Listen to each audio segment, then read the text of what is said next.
अरे धरती कबो आसमान ना होला और अहिरान के कोठी कबो बदनाम ना होला।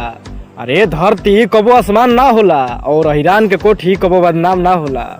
अब बोल कितना लेबे? यादव समाज में पैसा के तापमान ना होला। अहिरे बाप अहिरे पाहो अहिरे सब कुछ ले बढ़ी चढ़ी के गंदे बोला बुए जा अहिरा के लइका ठोक दी के सबसे बोल पर राजभर जी से बोलबे तो उठ जेबे। के सबसे बोल पर राजभर जी से बोलबे तो उठ जेबे। आ मरवा देम कोई के गोली के राय ऑफिशियल भाई से सारे गणिया लेके बैठ जेबे।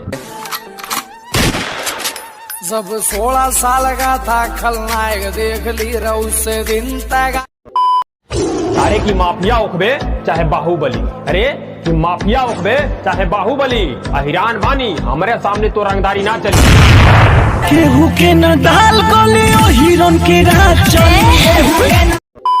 ना बंदूक ना गोली सीधे आग के गोला।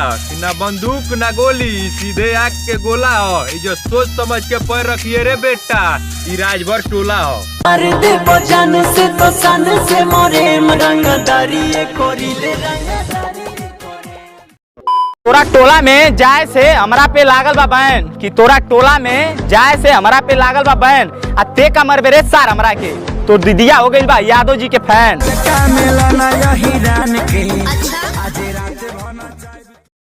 गैंगस्टर बनने चले हो हम तुम्हारी औकात बताएंगे। गैंगस्टर बनने चले हो हम तुम्हारी औकात बताएंगे। अब भोसड़ी वाले काटा पिस्टल की तुम बात करते हो, हम तुम्हारी छाती पे AK-47 चलाएंगे।